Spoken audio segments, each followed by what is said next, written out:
სალამი მეგობრებო, როგორ ხართ? ეს ვიდეო დავპოსტე და ამ ვიდეოს დავარქვი ასე: მამა, ძე და სულიწმინდა. და შემდეგ დავაწერე, რომ ალბათ ესეთი თავში წათაგება გჭირდება მეთქი რა, რაღაცა ესეთი კომენტარი დავწერე.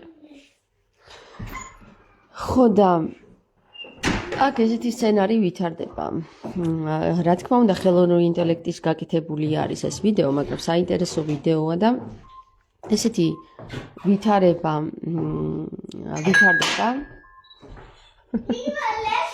პატარა ბოკვერი მიდის ლომთან და ეჩხუბება რაღაცას რა. ეს ლომი წაუთაკებს, აგერ მეორე სულაც ხედავთ, წაუთაკებს თავში და გადააგდებს იქით რა და მიივა დედა ლომი რა და უყურებს და მერე ბოლოს დედა ლომიც წაუთაკებს თავში რა და ამაზე გავაკომენტარე რომ ხო, მამა, ძე და სულიწმინდა ხო და კაი, რას ნუხმაურობთ რა დედიკო რა? მამა, ძე და სულიწმინდა დავარქვი ესე რა და მოყვა ამას მთელი ამბავი ალიაქოთი კომენტარებში.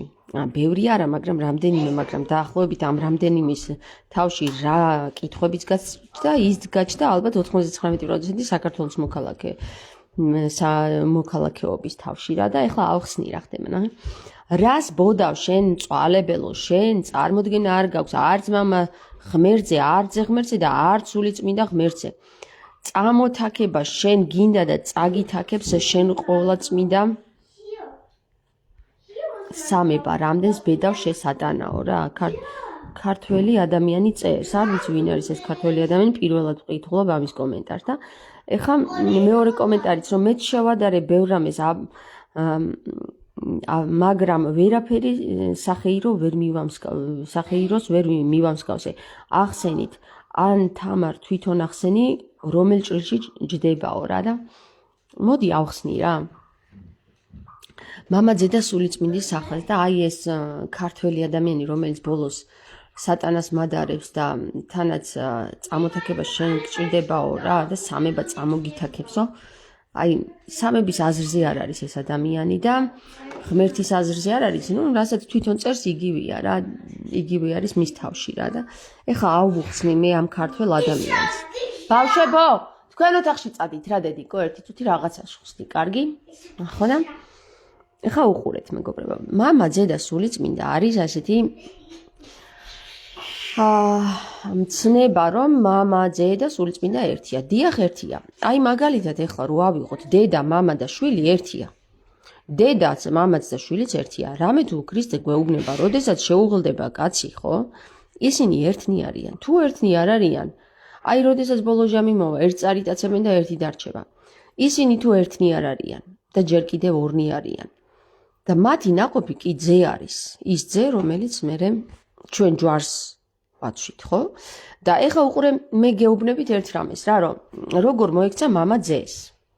მაგას თავში წამოთაქება ჯობდა, ვიდრე ჯვარცმა.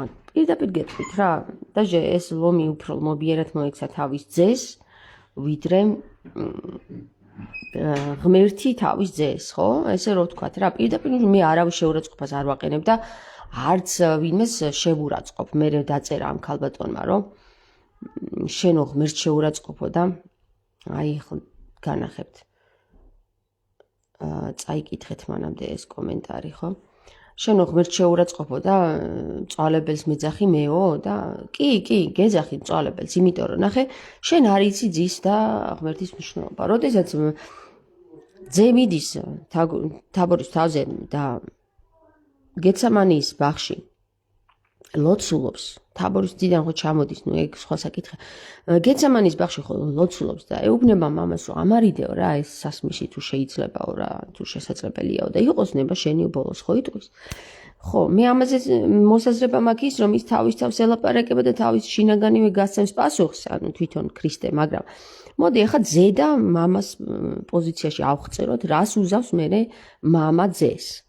ხო ევედრება ქრისტე რომ აი ამარიდეო რა თუ შეიძლება ეს სასმისიო და შენ მეუბნები რომ მე ღმერთს შეურაცხყოფ როცა ის ვერ აარიდებს სასმისს და საბოლოო ჯამში ჯვარს გააკრავს და სანამ ჯვარს გააკრავს იცი რას გააკეთებს ჯერ აფურთხებინებს ხალხს მაგარი აცემინებს ისე რომ რამდენი ჭრილობა დაუთვალეს კაცს ანუ ქრისტეს იესოს ხო იესოს სანამ ქრისტე გახდებოდა კანი არ ქონდა თავისუფალი სადაც ჭრილობა არ ქონდა თქვენ იცით რით ისცემეს იესო ქრისტე იცი რებით სცემეს ჯერ ხომ მათრახით გაამათრახეთ გამათრახება არაფერი არ არის ხალხ იცით როგორი მათრახით სცემეს აი მართულები და კაუჭებიანი მართულები რო აქვს ბოლოში კაუჭები რო აქვს მორგებული და აი ამ კაუჭებს რო გადაატყავენ და ბოლოს ხორცში რო ჩაერსობა ეს კაუჭები და მე გამოდღლიზავენ აი ესეთი სულ ცოტა 70 კაუჭიანი წყები დაარტყეს ზურგზეც და მუცელზეც სახეზე თვალი აადღლიზეს და ჯერ ხომ მაგარი აცემინა თავისმა მამამ ძე აი ამ მტარვალ ხალხს რა ჯერ ეგერთიც თუ მამა ყოვლად შემძლია მაგის დედავატირე და ბლატაობს ყოვლად შემძლეობით ბიჭო რასაც ემინებ შენ შვილს ესე რა საბოლოო ჯამში ჩაარტყი იმ ხალხს ვინც ესეთი მტარვალია და გამოაფხიზლე მაგის დედავატირე და ნუ აცემინებ შენ ძეს რა ისე გამოაფხიზლე თუ არა ნება არ არის მისი ადამიანის ნება არ არის რა ვინ შექმნა ადამიანი შენ არ შექმენი ღმერთმა არ შექმნა ადამიანი ბიჭო თუ შენი ნება იყო რომ ადამიანი შექმენი მაშინ იმის ტვინშიც ჩადი და შენი ძე გევედრება რომ ამარიდე ეს სასმისი მაგის დედავატირა და შენ ძეს თუ გაიმეტებ იმისათვის რომ იმათი ტვინები ვერ გამოცვალო და შენი ძე მოკლა მაგარი ღმერთი ხარა ისეთი მაგარი ღმერთი ხარ რომ პირდაპირ იახვეს გავხარ ცემა ტყეპა და სისხლი რო უყვარს რა და ის დებილი ნეორო დამჯდარა და იესო ქრისტე იახვე იყო დებილებო თქვენ რა გამოფხიზდით ბიჭო რა იახვე რის იახვე თქვენ ვერ ახართ იახვე არ მკვლელი ღმერთი და ქრისტე არ არის მკვლელი ხო და მოკლედ ერთი სიტყვით აი ეს მამა ღმერთი რომელიც ბლატავს ყოვლად შემძლეობით იმას ვერ მოახერხებს რომ აი ეს ორი დებილი კაცი კაიაფა და ანა თავი მიახეთქებინოს ერთმანეთს და გამოაფხიზლოს რა კაიაფა და ანა რო გამოფხიზლებულიყო სრულიად საზოგადოება გამოფხიზლდებოდა და აი ამ კაიაფასა და ანას შესწირავს ისა რა ქვია მამა ყოვლად შემძლე ღმერთი თავის ძეს სადაც როგორ შესწირავს ბიჭო ყოვლად დაამცირებს რა ეგეთი მამა მაგას კი არა წაუთაქოს სულიწმინდა არამედ პირდაპირ თვითონ უნდა გააკრას ჯვარზე რა და აი ეს ქალი დადგა და მწვალებელი ხარო მე მეუბნება და ისე რა ქვია აზი არ ახარ ღმერთისო შენ ხო აზე ხარ ბიჭო აზე ტვინი არ გაგინძრებია მარტო მამაოს ნაღეჭ ფაფას მიირთმე ულუფებით გესმის ხოდა აი ეს შემდეგი ის არის არც წამიკითხავს რა არა მაქვს ამათი ნერვები არა მაქვს რა ამათი აი ბრმა ხალხის ნერვები აღარა მაქვს უკვე და ჯერ ეგერთი აი ახლა დღეს კვერცხით წმენდა გავაკეთე და ისეთი საშინელი რაღაცეები ამომივიდა დედას ბიცა ვარ მთელი 12 ჯგუფი არის ჩემს წინააღმდეგ მომართული და აკეთებს რაღაც მჩქიბავ ჯადოოქრობებს და 3 დიდი ძალა რა თქვენ შიგ ხომ არა გაქვთ მართლა რა ყველას რა დაეტიეთ თქვენს ტყავში და ვაშე გამანებეთ თავი თორე სულად განადგურდებით რა მე მამას კი არ მივმართავ მე მივმართავ სული წმინდას ბიჭო დედას მივმართავ მე გესმის და დედას ხელს ვერ დაადებთ ის დედა სხვანაირია რა აი მამამ ქრისტემ რომ მამას მიმართა და ჯვარზე რომ გააკროვინა და სისხლი აღურევინა თავის ძეს და ჭკუაზე არ იყო ისი აწამა ხო დედა სხვანაირად იქცევა მაგის დედავატირე და იცით რას გიზავთ თავის შვილს არ გაიმეტებს დედა ვინც თავის შვილს ხელს დაადებს ხო ტვინს აუღებს ისეთ რაღაცას უზავს რა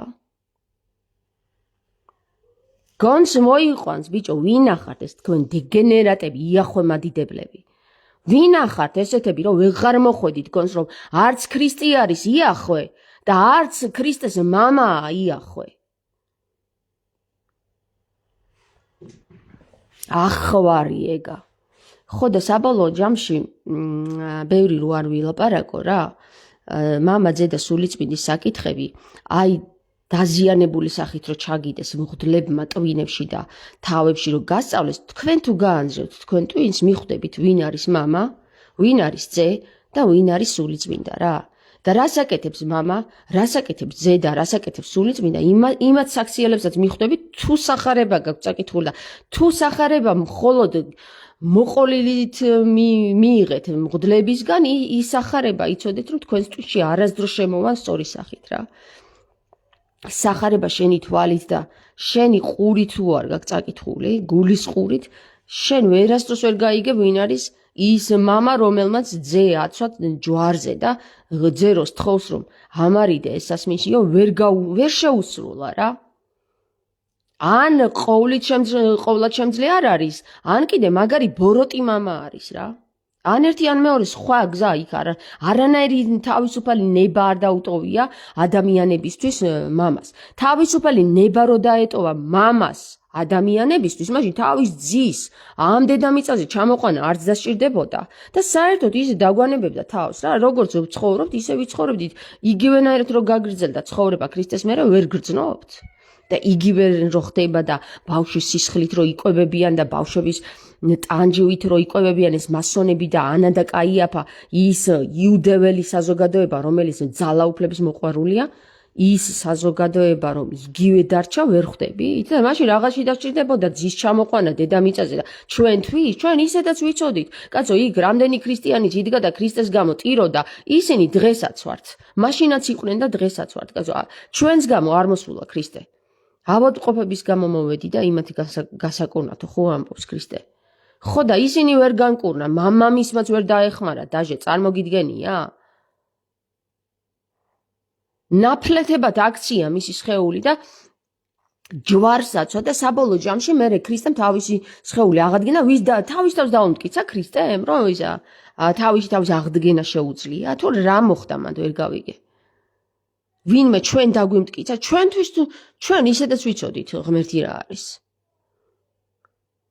ღვთიურმა ხალხმა ისედაც შეიცნო ქრისტე მაგრამ ვინც ვერ შეიცნო ქრისტე დღემდე ვერ შეიცნო ქრისტე და მაგისთვის მოვიდა ქრისტე რომ ვერ შეეცნო და თან სისხლები ეღვარა და ჯვარზეც მულიყო და მამამის თუ არ შეეძლო 2000 წლის წინ ამ დეგენერატი ორი ადამიანის გამოფხიზლება დღეს ეგეთი დეგენერატი ორი ადამიანი 200 მილიონი არსებობს იმად გამოაფხიზლებს აი მითხარით რა თქვენ გონიათ აი ამათ გამოაფხიზლებს მამაზე ციერი? ამათ გამოაფხიზლებს მამაზე ციერი, ხო? და ეგრე იყოს, მაშინ მიდი, ილოცეთ.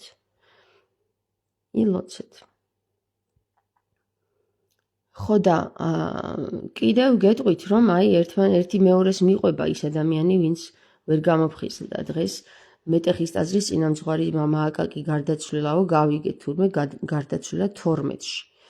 ხო, და ილია მეორეს კიდე იქ საყინულეში ამყოფებენო და გამოაცხადებენ ახლა მალეო რა. ესეც გავიგე და მოკლედ ერთი კლანია და ერთი ჯგუფია და ერთად გავლენ.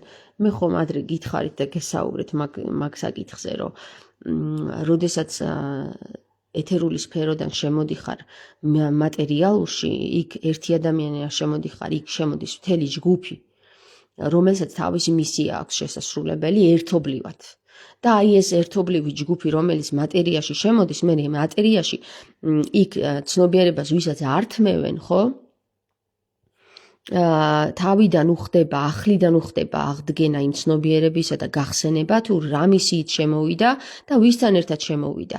აი ამ ჯგუფმა თუ ერთმანეთი ვერ ნახა, მაშინ ის ჯგუფი იშლება და თავის მისიას ვერ ასრულებს ერთობლივად. ხო და აი როგორ გითხრათ ახლა თავისთავად როგორც ზე მატერიიდან კერდა ზე ეთერულიდან შემოდის ენერგიები თავის მისიის შესასრულებლად, აი როგორც ქრისტე და მისი მოციქულები იყო, ასევე შემოდის ქვედა სფეროდანაც, ანუ დაცემული იმიდან მატერიალიზდება, დაცემული ენერგეტიკული ველიდანაც მატერიალიზდება. ჯოჯოხედიდანაც მატერიალიზდება და ზეციური იერარქიიდანაც მატერიალიზდება ეს ენერგიები და აგერ თქვენ ხედავთ ერთ-ერთი ქვესკნელის წარმომადგენელი იყო ეს აკაკი, ხო? აი რატო ეხლა მე ყოფილვარ მამა აკაკისთან და კიდევაც რაღაცა ჯვრები დამასვა იქ და გულისრევა რომ მქონდა ორსულობის დროს გამიარა იმ გულისრევამ ერთი დღით რა და პირდაპირ გეტყვით რა რომ როდესაც ამ ადამიანს მე წინ ვედექი და წარვუდექი სანამ მივიდოდი და რიგში ვიდექი ამ კაცმა მიყურა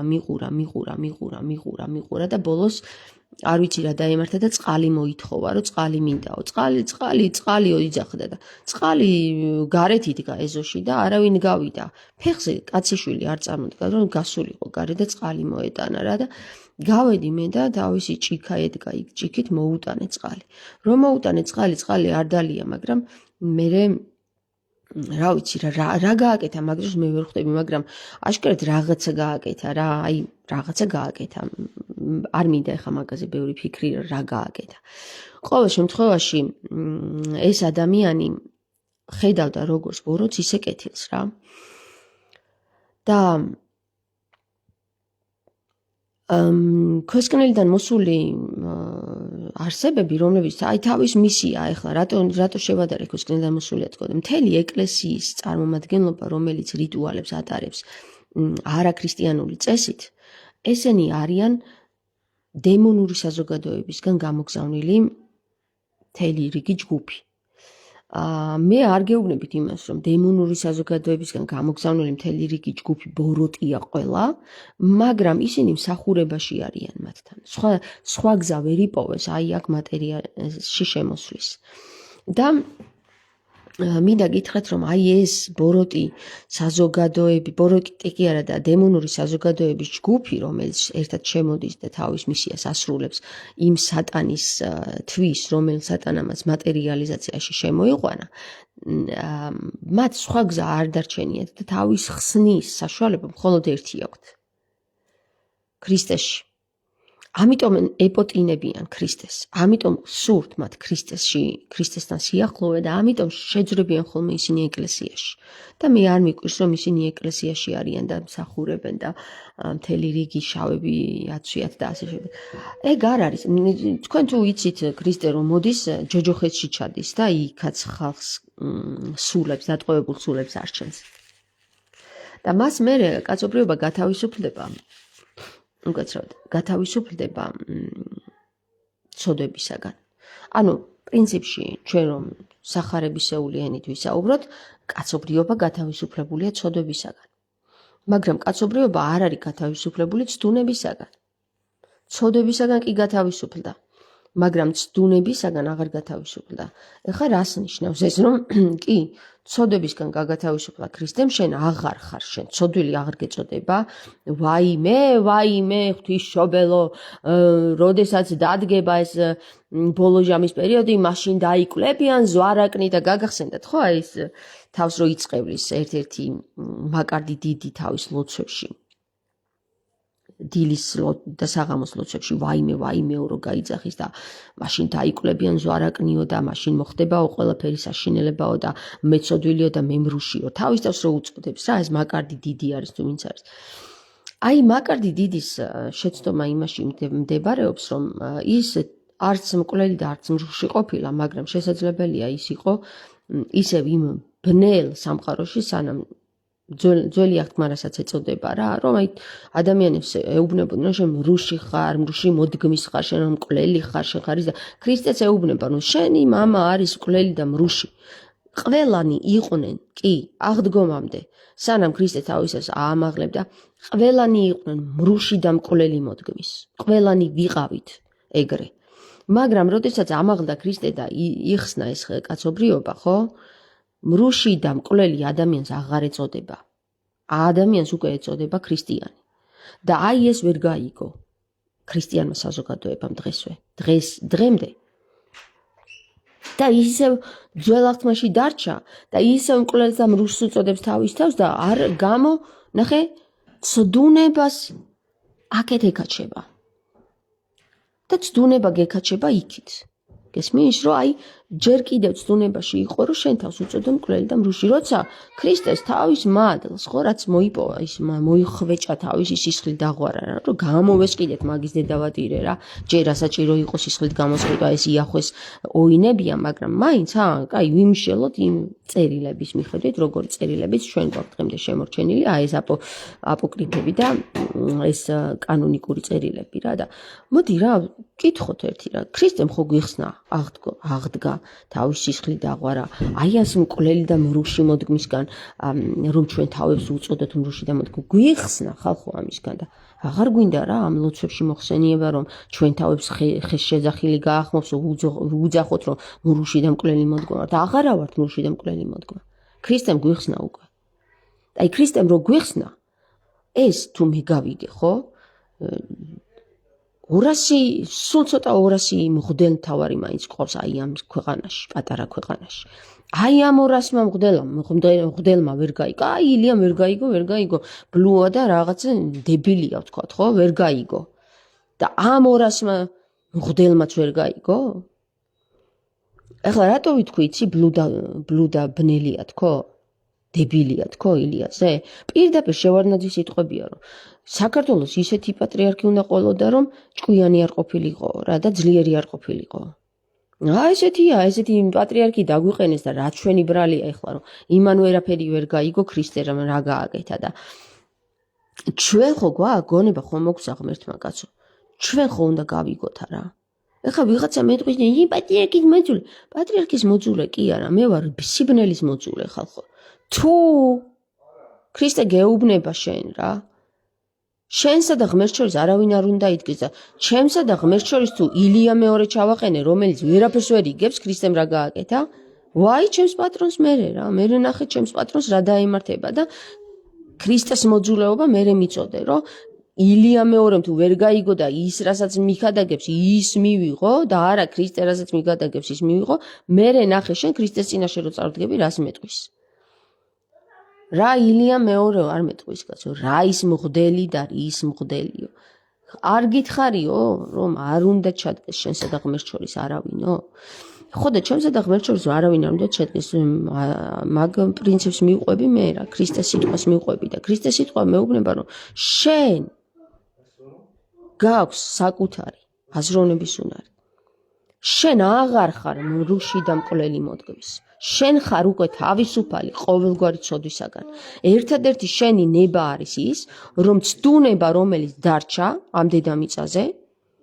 იმას არ მიყვე რა და ცდუნებაა ზუსტად ის რასაც ჩვენ ვაკეთებთ დღეს ეკლესიაში მივდივართ ვიღებთ ქრისტეს სისხლსა და ხორცს აი პირდაპირ მნიშვნელობით რა ამას არ ქვია ზიარების მიღება ამას ქვია თქვლეფა ქრისტეს სისხლის და ხორცის თქვლეფა ქვია ამას რატო იცით მეგობრებო შეურაცხყოფას კი არ ვაყენებ მე არაფერს მე გეუბნები რომ შენ როდესაც ყოველკვირეულად მიდიხარ ეკლესიაში და თქვლებს ქრისტეს სისხლს და ხორცს მაგრამ არ გინდა ქრისტესნიერად იცხოვრო ეგ შენ მაშინ თქვლეფავ იმიტომ რომ ცხოველურ მდგომარეობაში ხარ ჯერ კიდევ და ცხოველი თქვლებს ადამიანი მიიღებს ცხოველი თქვლებს გესმის და თუ შენ გინდა ცხოველის მდგომარეობაში დარჩე ისევ ანუ ცხოველი კიდე ესეთი საკრალური სიტყვა ცხოველი ცოცხალს ნიშნავს მაგრამ ცოცხალი არ ნიშნავს სულთან კავშირს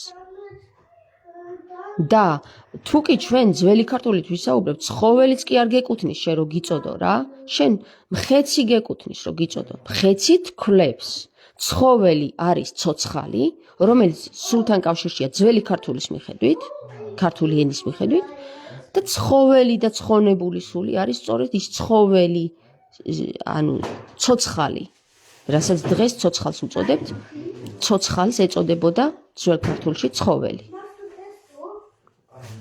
ანუ ცხონი ცხონი ველი ცხონი ველი კიდე არის ცხონებული ველი და ცხონებული ველში რო იყო შენ მაშინ აღარ დაგჭირდებოდა რა რაბი და მაბი შენ ღმერთი დაგჭირდება მხოლოდ ქრისტეს სიტყვა. აჰა წიგნი და აჰა ბიბლია. აჰა შენ გაქვს თვალი და მოგცა ღმერთმა იმის საშუალება, რომ იკითხო და წერო. და შენ აღარ გჭირდება არანაირი მღვდელი და კიდე ვიღაც რაბი. მღვდელი, რომელიც რაბის გავს და არა ქრისტეს.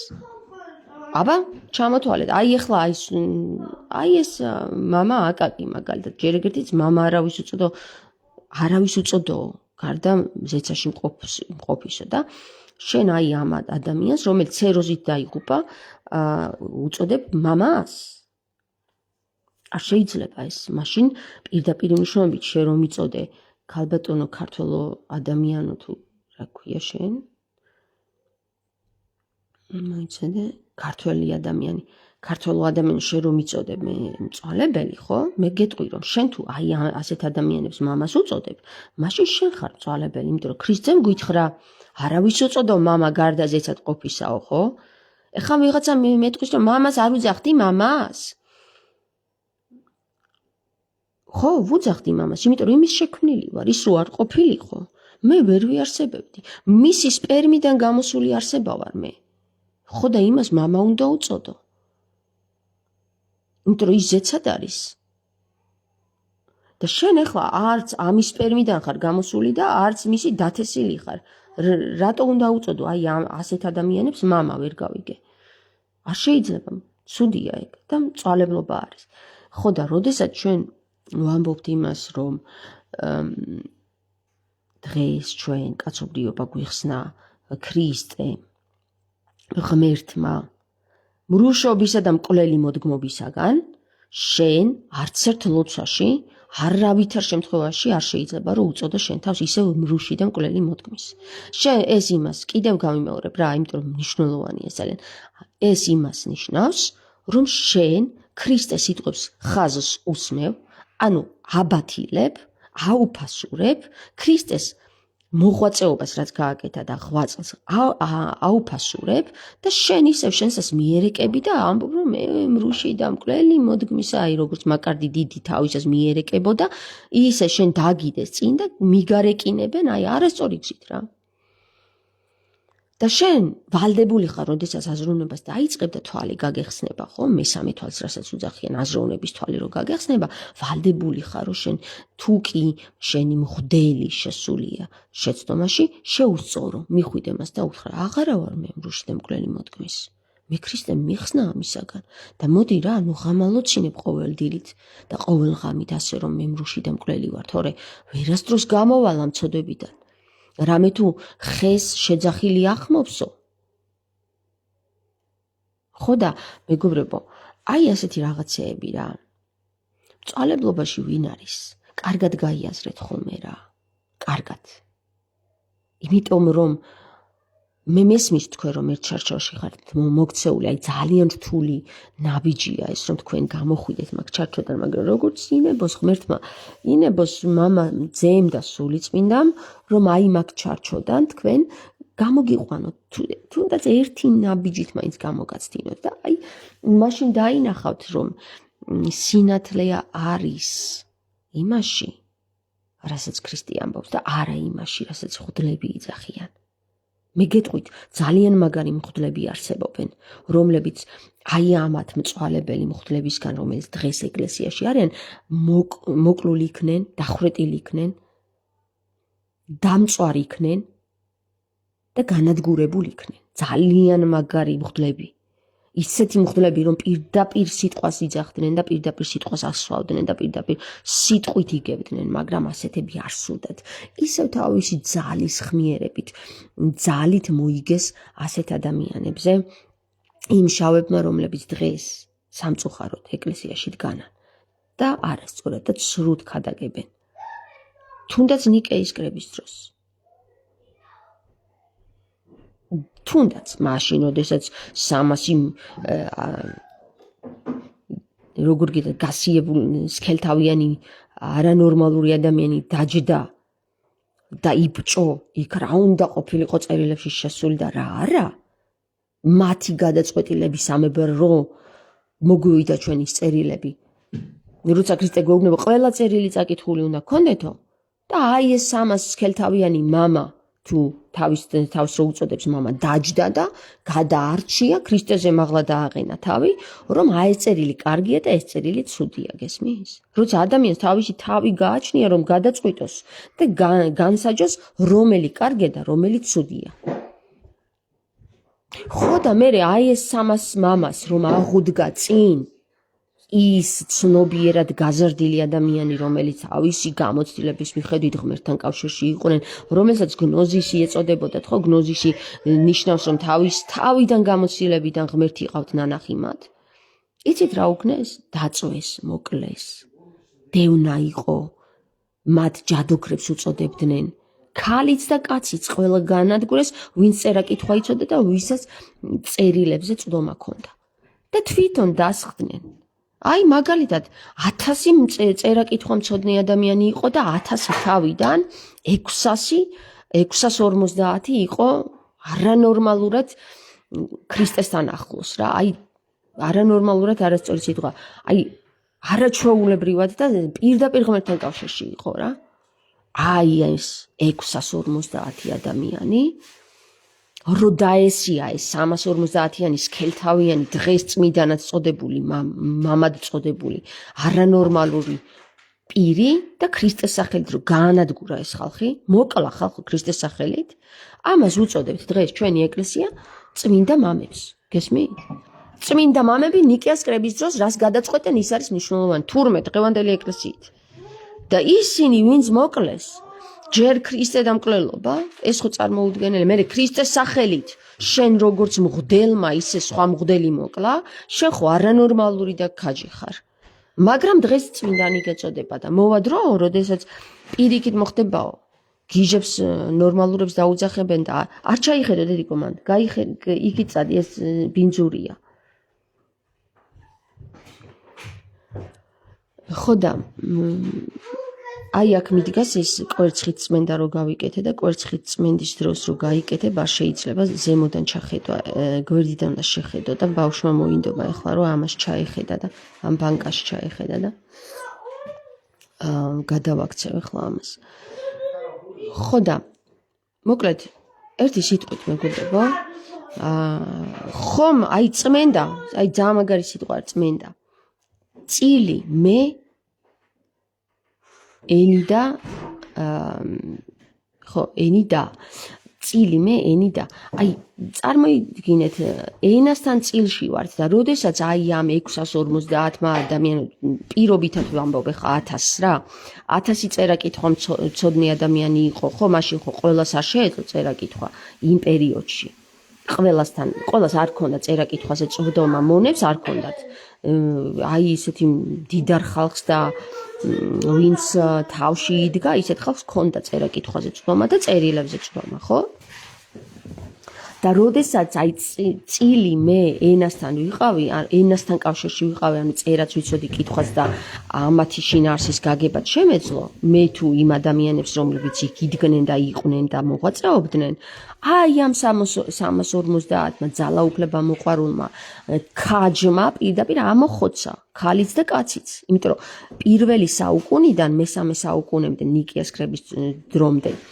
ქალს ქონდა უპირატესობა რომ როგორც ეპისკოპოს ისე ეკადაგა კიდევაც და ქრისტემ დაამკვიდრა ეს იმიტომ რომ თავისი მოწაფე ქალები რომლებიც დაყვეფოდნენ აი მათი ვალდებულება იყო და მათ ევალებოდა წერა კითხვა და წერილების გავრცელება იმიტომ რომ კაცებმა რომლებიც აირჩია მხოლოდ აქედან ორმა იცოდა წერა კითხვა დანარჩენები იყვნენ მეთევზეები და აი ეს მუშა ხალხი იყო რა ქრისტემ ვინც აირჩია კაცებს არ შეეძლოთ ამის გადმოცემა მაგრამ მათ შორის ორ მოწაფეს შეეძლო და კიდევ ქალებს შეეძლო წერა კითხვა იმიტომ რომ ქალები ისეთი მაგდალინელი მარია სალომე არსინი ისეთი ხალხი წამოყვნენ ქრისტეს და ქალები ისეთები აირჩია რომელსაც პირდაპირ იმუშავეთ ყველა წერილზე ქონდათ ცნობა და ყველა წერილს იცნობდნენ ხო და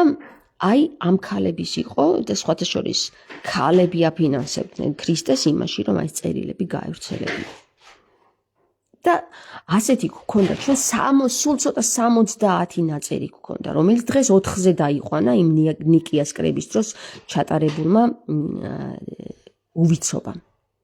გესმით? 4 წერილზე დაიყვანა. 70 გქონდა ასეთი სულ ცოტა წერილი. ქრისტეს ქადაგება. და ეს არ არის კარგი, ეს ის ცუდია, ეს ის რაღაცა ვერ გაიგო თვითონ რა ნაწერია, გესმის? ქრისტე ყველა სხვადასხვანაირად უქადაგებდა და ყველამ სხვადასხვანაირად ჩაიწერა, როგორც თავისი დონის მიხედვით უქადაგებდა ქრისტე და მაგდალენს ყველაზე უმაღლეს დონეზე უქადაგებდა, იმიტომ რომ მაგდალენს ყველაზე მაღალ დონეზე ესმოდა. და მაგდალენელის ნაწერები ადგენენ და გადაყარეს, რომ არაო ეს მაგდალენელის ხალხო, რომელიც პირველი ხედავს აღდგომას და პირველი არის ის, ვინც ქრისტეს აღდგარს იხილავს და იმისი ნაწერები თურმე არის დებილობა. გესმის? და მე კიდე იმას მოყვება, რომ დღემდე ხო ის გონიათ, რომ მარია მაგდალენელი მრუში იყო და მრუშობისგან განკურნაო. მარია მაგდალენელი მრუში არასდროს არ ყოფილა, გათხოვილიც კი არ ყოფილა მარია მაგდალენელი.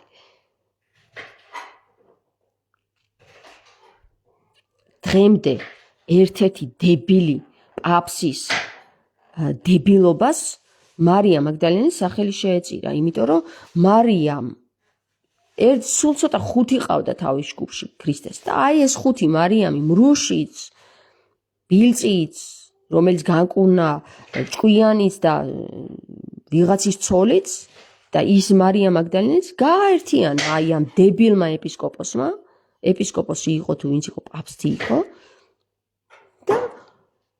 აი ესე ერთ მარიამში მოაქცია და მარიამი მრუშიო იძახიან 19 საუკუნემდე სანამ წერილები გამოვიდოდა და რომელიღაცა ნორმალური პაპსი ამას შეასწორებდა.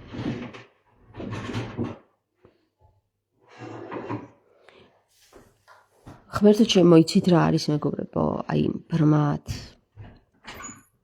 მოდი სინათლის დრო და მოვიდა უკვე სინათლის დრო, რომ ბრმად ხალხი აღარ მიყვება რაბებს.